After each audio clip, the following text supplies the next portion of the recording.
नमस्कार दोस्तों, स्वागत है आप सभी का। बात करेंगे BPCC 107 सब्जेक्ट कोड की। सोशल साइकोलॉजी की एक क्लास है जिसे आप कह सकते हैं सामाजिक मनोविज्ञान।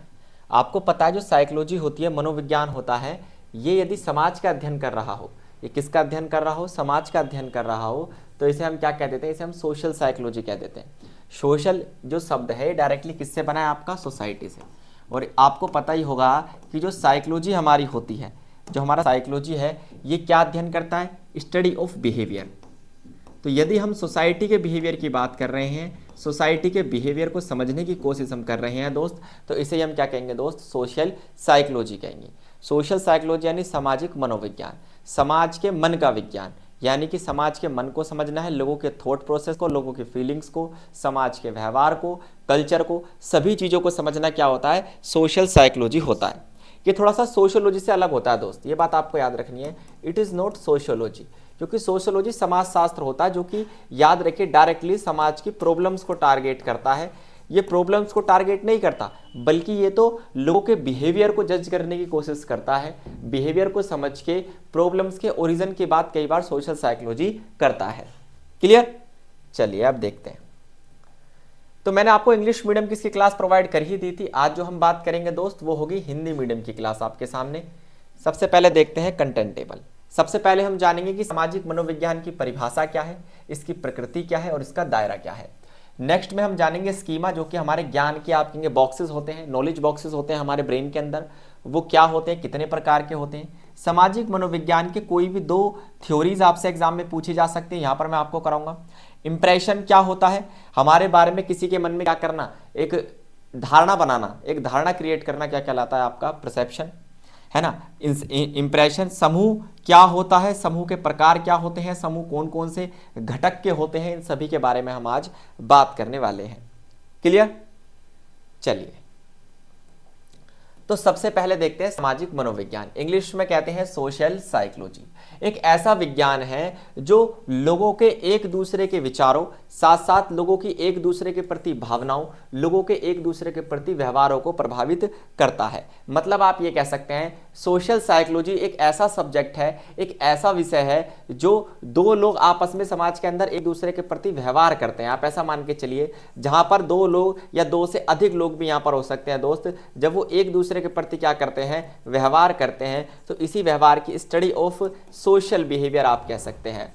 Study of social behaviour, society के व्यवहार को, सोसाइटी के आप कहेंगे बिहेवियर को समझना ही सामाजिक मनोविज्ञान कहलाता है। गार्डन ऑलपोर्ट की बात करें तो सामाजिक मनोविज्ञान एक वैज्ञानिक अध्ययन है। ये परिभाषा यहाँ पर दी हुई है ऑलपोर्ट द्वारा कि एक साइंटिफिक स्टडी है। साइंटिफिक स्टडी वर्ड जहाँ भी आ जाए समझ जाना, वहाँ पे कुछ रिसर्च के स्टेप्स होते हैं, वहाँ पर रिसर्च तरीके से की जाती है, लॉजिक्स पर बेस होगी रिसर्च, और आप कह सकते हैं एविडेंसेस पर बेस होगी रिसर्च। ये क्या करती है, आप देखिए वास्तविक, काल्पनिक और अप्रत्यक्ष रूप से उपस्थित अन्य लोगों द्वारा व्यक्ति के विचारों, भावनाओं और व्यवहारों पर क्या प्रभाव पड़ता है। मतलब फॉर एग्जांपल ये एक व्यक्ति और ये इसके आसपास की सोसाइटी या माहौल है, इसके विचारों का, सोसाइटी की भावनाओं का, सोसाइटी के आप कहेंगे कल्चर का, परंपराओं का, रीति रिवाजों का व्यक्ति पर क्या प्रभाव पड़ता है, या फिर आप कह सकते हैं समाज में लोगों के व्यवहारों का हमारे व्यवहार पर और हमारे व्यवहार का लोगों के व्यवहार पर क्या इफेक्ट पड़ता है। इसी का अध्ययन हमारा सामाजिक मनोविज्ञान है। क्लियर? चलिए आगे यदि इसमें देखें तो ये वैज्ञानिक अध्ययन है। वैज्ञानिक अध्ययन इसलिए क्योंकि यहाँ पर जो कुछ भी किया जाता है वो एक्सपेरिमेंट के बेस पर किया जाता है। जो भी समाज के व्यवहार को हमें समझना है वो हम एक्सपेरिमेंट करके, ऑब्जर्व करके, सोसाइटी में जाके इंटरेक्शन करके, केस स्टडी करके, बहुत ही वैज्ञानिक विधियों द्वारा यहाँ समाज के व्यवहार को समझने की कोशिश की जाती है, इसलिए वैज्ञानिक अध्ययन इसको कहते हैं। फिर आता है व्यक्ति केंद्रित अध्ययन। मतलब क्या है, यह इस बात पर ध्यान देता है कि व्यक्ति दूसरों से कैसे प्रभावित होता है। भाई एक सिंगल पर्सन है, उसका कैसा भी व्यवहार हो सकता है, पॉजिटिव या नेगेटिव, लेकिन सोसाइटी में तो हर व्यक्ति का व्यवहार अलग प्रकार का आपको मिलेगा। तो दूसरे के व्यवहार से कोई व्यक्ति कैसे इन्फ्लुएंस होता है, कैसे प्रभावित होता है, यही होता है आपका व्यक्ति केंद्रित अध्ययन, इसकी प्रकृति है। दूसरा, सामाजिक प्रभाव पर ज़्यादा बल देता है सोशल साइकोलॉजी। ये देखता है कि किसी समाज और किसी समाज की संस्कृति का हमारे ऊपर क्या प्रभाव पड़ता है, किसी व्यक्ति के, किसी आप कहेंगे इंसान के ऊपर क्या प्रभाव पड़ता है उसकी सोसाइटी का। गुणात्मक और मात्रात्मक दोनों प्रकार के अनुसंधान यहाँ पर होते हैं। मतलब आंकड़े भी इकट्ठे किए जाते हैं और वो आंकड़े गुणात्मक भी हो सकते हैं, मतलब गुण संबंधी भी हो सकते हैं, जिन्हें आप क्वालिटेटिव रिसर्च में रखते हैं, और वो मात्रात्मक में हो सकते हैं जिन्हें आप क्वांटिटेटिव रिसर्च में रखते हैं। अनुप्रयोग आधारित, यह शिक्षा के साथ साथ व्यवसाय, राजनीति, स्वास्थ्य और अन्य क्षेत्रों में भी क्या होते हैं दोस्त, उपयोगी होते हैं। तो आपको यहाँ पर एक चीज़ मान के चलनी है कि ये जो सोशल साइकोलॉजी होती है ये साइंटिफिक की आपके फील्ड ऑफ स्टडी है साइकोलॉजी की, क्योंकि साइकोलॉजी खुद एक साइंस है। एक तरीके से साइकोलॉजी इज आप कह सकते हैं ब्रांच ऑफ साइंस, है ना। इसी तरीके से अगर सोशल साइकोलॉजी की ब्रांच है तो ऑटोमेटिकली बाय डिफॉल्ट ये भी ब्रांच ऑफ साइंस ही बन जाती है। क्लियर, आगे समझिए। दायरा क्या है, किन किन चीज़ों का अध्ययन करती है कि लोग एक दूसरे के प्रति अपनी धारणाएं कैसे बनाते हैं भाई समाज में, कैसे मैं दूसरे थर्ड पर्सन को देखता हूं। अब मान लीजिए किसी व्यक्ति की धारणा यह है कि समाज में प्रत्येक व्यक्ति स्वार्थी होता है, तो ये स्वार्थ वाली जो धारणा है ये मेरी क्यों बनी, किस रीजन से बनी, इसका अध्ययन सोशल साइकोलॉजी करता है। साथ साथ आप देखिए समाज में जो भी हमारे प्रभाव समाज में पड़ते हैं हमारे व्यवहार पर, उनकी बात, जैसे अनुरूपता, दूसरों के अनुसार अपने व्यवहार को ढाल लेना, या फिर आज्ञाओं का पालन करना, या फिर ग्रुप प्रेशर, जिसे आप कई बार पीयर ग्रुप प्रेशर भी कह सकते हैं दोस्तों। ये जो पीयर प्रेशर होता है ना दोस्तों, ये इंपॉर्टेंट है, क्योंकि हमारी सारी अच्छी आदतों का तो पता नहीं, लेकिन बुरी आदतों के पीछे ये जो दोस्तों समूह का दबाव होता है कि यार करके तो देख, ट्राई तो कर, ये वाला जो दबाव होता है आपका, वो सबसे ज़्यादा इन्फ्लुएंस करता है आपके व्यवहार को। इसके अलावा दोस्ती, प्रेम या फिर पारस्परिक संबंधों को समझना है आपको, तो भी आपको क्या करना पड़ेगा, सोशल साइकोलॉजी में अध्ययन करना पड़ेगा। साथ साथ किसी ग्रुप के भीतर सहयोग, कंपटीशन या फिर लीडरशिप कैसे आती है, ये भी सोशल साइकोलॉजी का विषय है। समाज में कौन कौन से स्टीरियोटाइप और आप कहेंगे डिस्क्रिमिनेटिव प्रेजुडियस थिंकिंग होती हैं, उन सभी की बात। जैसे आप देखिए स्टीरियोटाइप में पहले जो माना जाता था कि महिलाएं 4 दीवारों के अंदर होनी चाहिए, तो ये कहाँ से जन्म लेती हैं ऐसी विचारधाराएं। पुरुष प्रधान समाज कैसे काम करता है, किसी समाज में व्यक्ति की पहचान कैसे बनती है, हिंसा, संघर्ष समाधान और सहानुभूति जैसे जो गुण हैं समाज के अंदर कैसे डेवलप होते हैं, इन सभी का अध्ययन आपका कौन करता है, सोसाइटी ही करती है। और सोसाइटी को किस माध्यम से अध्ययन करते हैं, सोशल साइकोलॉजी के माध्यम से। क्लियर, चलिए आगे चलें, कोई दिक्कत या परेशानी? ठीक है, अब इसी चीज में हमें क्या करना है, स्कीमा को समझना है। स्कीमा क्या होता है भाई, स्कीमा मतलब एक मानसिक संरचना यानी मेंटल स्ट्रक्चर आप इसे कह सकते हैं, या फिर एक संज्ञानात्मक ढांचा यानी कि कॉग्निटिव स्ट्रक्चर आप इसे कह सकते हैं। एमएस कीजिए चाहे सीएस कीजिए, बस इसका काम ये है कि एक बॉक्स तरीके का होता है। जैसे हम यदि बात करें कि हमारा पूरा दिमाग एक बिल्डिंग की तरह है, तो वो बॉक्सेस से बनी हुई है।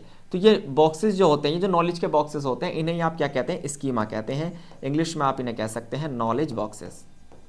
क्या कहेंगे आप इन्हें, नॉलेज के बॉक्सेस। अब जो नॉलेज बॉक्सेस होते हैं, ज्ञान के बॉक्सेस, भंडार होते हैं, इनका काम क्या होता है, इनका काम होता है दोस्त नई जानकारी अनुभव से जो समाज से हमें मिलती है, उन्हें हमारे दिमाग में, हमारे ब्रेन के अंदर फीड करना। यह पिछले अनुभवों पर आधारित होता है। मतलब सीधी सी बात यह है दोस्तों, जानकारी को व्यवस्थित करना, जानकारी की व्याख्या करना, और पिछले अनुभव पर जो भी हमने एक्सपीरियंस लिए हैं उन सभी से हमारा स्कीमास बनते चले जाते हैं, और इन्हीं स्कीमास के बेस पर हम सोचने समझने की बात करते हैं। मान लीजिए कभी किसी ने क्या किया, मेरे साथ बेईमानी कर ली, तो मेरे अंदर एक स्कीमा बन जाएगा बेईमानी का। तो ये पिछला अनुभव है मेरा, तो हर दूसरे व्यक्ति के साथ जब मैं व्यवहार करूंगा तो इस बात को याद रखूंगा कि कहीं दोबारा बेईमानी ना हो जाए। तो पिछले अनुभवों को इकट्ठा करना आपका स्कीमा नामक आप कहेंगे संज्ञानात्मक ढांचे में होता है। ये कई प्रकार के होते हैं। एक जहां पर आपकी सारी व्यक्तिगत विशेषताएं स्टोर होती हैं, व्यक्तिगत स्कीमा कहलाता है। जहां स्वयं के बारे में अपनी मान्यताएं, अवधारणाएं कि मैं कैसा व्यक्ति हूं, मैं मेहनती हूं या कामचोर हूं, खुद के बारे में अवधारणाएं होती हैं, उसे आप सेल्फ स्कीमा कहते हैं। जहां पर हमारी विशेष भूमिका फीड होती है, मान लीजिए मैं एक टीचर हूं, तो मेरी जो टीचर वाली भूमिका है जिस नॉलेज बॉक्स के अंदर फीड है, उसे आप रोल स्कीमा कह देते हैं। इवेंट स्कीमा क्या होता है दोस्तों, फॉर एग्जांपल के लिए आप एक रेस्टोरेंट में जाते हैं, ऑर्डर देते हैं, फिर भोजन करते हैं, फिर पे करते हैं। इस पूरे इवेंट को ऑर्गेनाइज किसने किया, आपके माइंड ने, कि मैं जाऊंगा, ऑर्डर करूंगा, फिर खाना आएगा, फिर खाऊंगा, फिर हाथ धोने जाऊंगा, फिर पे करूंगा, फिर कार चला के घर आऊंगा। ये पूरा इवेंट मैनेज किसने किया, इवेंट मैनेजिंग स्कीमा, जिसे आप कहते हैं इवेंट स्कीमा। सामाजिक समूह स्कीमा जो हमें समाज में व्यवहार करना सिखाता है। तो सीधी सी बात यह है कि जितने तरीके के नॉलेज बॉक्सेस हमारे माइंड में बनते हैं वो ढेर सारे हो सकते हैं, जिनमें से मेंस यही है। ठीक है दोस्त, आगे देखिए। सामाजिक मनोविज्ञान के कोई भी 2 सिद्धांतों की बात करें तो सबसे फेमस थ्योरी है social learning theory, Albert Bandura, जिसमें कहते हैं कि समाज में लोग ऑब्जर्व करके चीज़ों को दूसरों की कॉपी कर करके क्या करते हैं, सीखते हैं। यानी समाज का हर व्यक्ति हमारे लिए क्या होता है, रोल मॉडल होता है। जैसा वो व्यवहार करता है हम उसे कॉपी करते हैं एज इट इज़, जैसा वो हमारे प्रति व्यवहार करता है ऐसे हम दूसरों के प्रति करते हैं। स्पेशली बच्चे की बात करें तो हमारे एक बहुत बड़े आप देखिए साइकोलॉजिस्ट हुए जिनका नाम आप सबने सुना होगा, चॉम्स्की।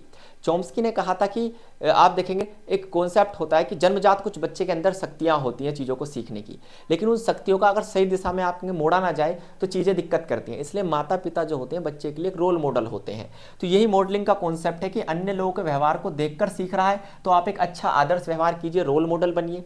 अच्छे व्यवहार पर रिइंफोर्समेंट करना और बुरे व्यवहार पर दंड देना, ये भी क्या होता है दोस्तों, रिइंफोर्समेंट और आप कहेंगे रिवॉर्ड थ्योरी, इसको आप कई बार कहते हैं, स्किनर द्वारा दी गई थी। ऑपरेंट कंडीशनिंग भी आप इसे कहते हैं कई बार। लेकिन यहाँ पर ये होता है कि अच्छे व्यवहार के लिए आप पुरस्कृत कीजिए, बुरे व्यवहार के लिए दंड दीजिए, इससे वो सामाजिक व्यवहार सीख जाएगा। एग्जाम्पल के लिए बच्चा अपने माता पिता को यदि पूरी जिंदगी से झगड़ते हुए देख रहा है तो उसके क्रिमिनल बनने के चांसेस बहुत ज़्यादा हो जाते हैं। दूसरी थ्योरी जो है सोसाइटी की वो है सोशल आइडेंटिटी थ्योरी। इसमें लोग अपनी पहचान को समूह से जोड़कर देखते हैं, समूह के आधार पर ही अपने व्यवहार को निर्देशित करते हैं। मैं फॉर एग्जांपल के लिए टीचर कम्युनिटी में बैठा हूं तो मैं अपने व्यवहार को उस टीचर कम्युनिटी से कंपैरिजन करूंगा कि मैं इस तरीके का टीचर बनना चाहता हूं या मैं उस व्यक्ति जैसा बनना चाहता हूं, और उसी से ही मेरी क्या होती है दोस्त, पहचान होती है। इसे आप कैटेगराइजेशन कह लीजिए, आइडेंटिफिकेशन कह लीजिए या फिर कंपैरिजन कह लीजिए।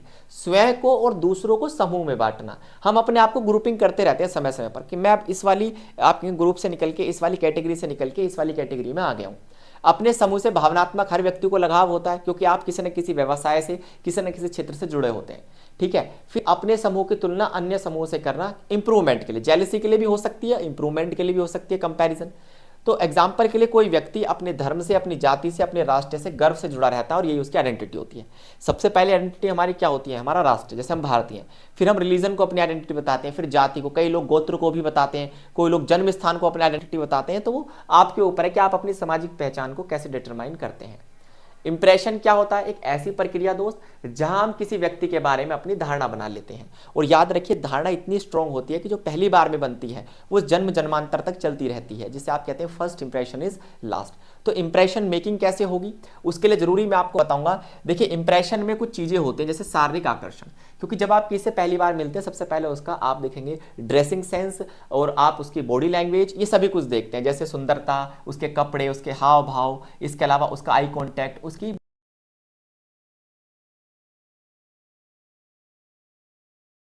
देखते हैं जैसे वो ईमानदार है, आत्मविश्वास है या फिर उसके अंदर दयालुता की भावना है या नहीं है।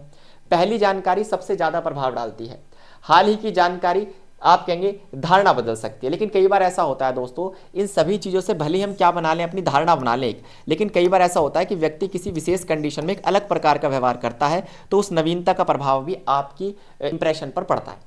मान लीजिए आपकी किसी दोस्त के प्रति आपकी धारणा बन चुकी है कि बहुत सज्जन इंसान है, लेकिन अचानक उसके साथ कोई ऐसा इंसिडेंट हो जाता है या फिर वो किसी ऐसे इंसिडेंट में पकड़ा जाता है जो सज्जन व्यक्ति नहीं कर सकता, तो आपकी धारणा बदल भी सकती है। ठीक है दोस्त, आगे आप अपनी इंप्रेशन को कैसे बिल्ड कर सकते हैं, कई तरीके हैं। जैसे दूसरों को खुश करने के लिए आप उसे मक्खन लगाइए, आपकी अच्छी इंप्रेशन बनेगी। मक्खन लगाने की इंप्रेशन बनाने का तरीका होता है। दूसरा सेल्फ प्रमोशन, अपनी उपलब्धियों को उजागर करने लग जाइए, अपनी अचीवमेंट गिनवाइए। मैं टॉपर रहा हूं, मैंने इतने मेडल जीते, मेरे पास इतने करोड़ की संपत्ति है, मेरे अंदर इतने लोग काम करते हैं। तो एक तो है दूसरों की तारीफ करना, एक है खुद की तारीफ करना। ये दो तरीके होते हैं। आदर्श प्रस्तुतिकरण, ये क्या दोस्तों, अपने नैतिक और ईमानदार दिखाने का प्रयास कीजिए। इसे आप शो ऑफ कहते हैं कई बार, ये रियल भी हो सकता है, फेक भी हो सकता है। अपनी कमजोरी दिखाकर सहानुभूति, ये बहुत अच्छा तरीका होता है, सबसे ज्यादा वुमेन्स द्वारा यही यूज किया जाता है। अपनी कमजोरी दिखाइए, अपनी वीकनेस दिखाइए और लव क्रिएट कीजिए। फिर लास्ट तरीका होता है धमकी वाला, है ना। धमकी वाला क्या कि अपनी इंप्रेशन को दिखाना नहीं, अपनी इंप्रेशन को जताना भी नहीं, थोपना वाला सिस्टम। क्लियर। चलिए, समूह क्या होता है दोस्तों, दो या दो से ज्यादा लोगों का जो संगठित समुदाय होता है उसे आप समूह कहते हैं। हर समूह का एक उद्देश्य होता है और जो आपस में उसी मुद्दे पर बात करते रहते हैं। समूह को आप कई कैटेगरी में बांट सकते हैं, जैसे कि यहाँ पर 3 अलग अलग कैटेगरी में बना सकता हूँ। एक है प्राइमरी और सेकेंडरी। प्राइमरी वो होते हैं जहां पर हम घनिष्ठ रूप से संबंधित होते हैं, जो हमारे लिए प्राइमरी है, इंपॉर्टेंट है, जैसे हमारा परिवार, दोस्त, ये हमारे प्राइमरी, सबसे पहले हम इन्हीं के ही मेंबर बनते हैं। फिर उसके बाद जब हम घर से बाहर निकलते हैं, स्कूल में हमारा पीयर ग्रुप या फिर कंपनी में हमारा कंपनी ग्रुप, ये जो होते हैं सेकेंडरी होते हैं। ठीक है। औपचारिक समूह क्या होता है, जहां पर हम औपचारिक व्यवहार करते हैं, बहुत ही तू चढ़ाक वाली लैंग्वेज नहीं चलेगी, ना व्यवहार चलेगा, कंपनी के अंदर जो ग्रुप बनते हैं हमारे। फिर अनौपचारिक वो होते हैं जहां पर आप स्वाभाविक रूप से रहते हैं, जैसे खेल ग्रुप आपका हो सकता है, प्लेइंग ग्रुप हो सकता है, व्हाट्सएप ग्रुप हो सकता है, फ्रेंड सर्कल हो सकता है, वो सभी चीजें। संदर्भ समूह जो होता है दोस्तों, एक ऐसा ग्रुप होता है जिससे आप अपनी कंपैरिजन करते रहते हैं समय समय पर। जैसे गरीब व्यक्ति मिडिल क्लास से अपने आप को कंपेयर करता है, मिडिल क्लास अमीर से करता है, और अमीर दुनिया के सबसे रिच व्यक्ति से करता रहता है। इस कंपैरिजन से ही व्यक्ति या तो जेलसी क्रिएट कर सकता है या फिर ग्रोथ की अपॉर्चुनिटी। ये आपके ऊपर डिपेंड है कि आप रेफरेंस ग्रुप को कैसे देखते हैं। समूह कैसे बनता है भाई? समूह, हर समूह के अंदर आपको व्यवहार के कुछ नियम दिखाई देंगे, हर व्यक्ति की कोई ना कोई जिम्मेदारी होगी, हर व्यक्ति आप देखिए अपनी स्थिति के अनुसार ग्रुप बनाता है। जैसे मान लीजिए कभी भी आप देखिए किसी झुग्गी झोपड़ी वाले के साथ बंगले वाले ग्रुप नहीं मिलेंगे आपको, तो स्टेटस बड़ा डिपेंड करता है। फिर समूह के सदस्यों के बीच जुड़ाव होना जरूरी है, और याद रखिए हर समूह का जो लक्ष्य है ना, वो जो गोल है उसके ओरिएंटेड ही आपका ग्रुप होना चाहिए, जिसे आप एम ओरिएंटेड ग्रुप भी कहते हैं। क्लियर दोस्त? तो उम्मीद है यहाँ तक बात आपको समझ में आई होगी। साइकोलॉजी की ऐसी क्लासेस के लिए हमारे साथ जुड़े रहिए, और सबसे इंपॉर्टेंट है कि आप जो हमारा व्हाट्सएप नंबर आपको स्क्रीन पर दिखाई दे रहा है, यहाँ से आप गेस्ट पेपर ले सकते हैं, इसके बिल्कुल लेटेस्ट हिंदी और इंग्लिश मीडियम दोनों में। धन्यवाद।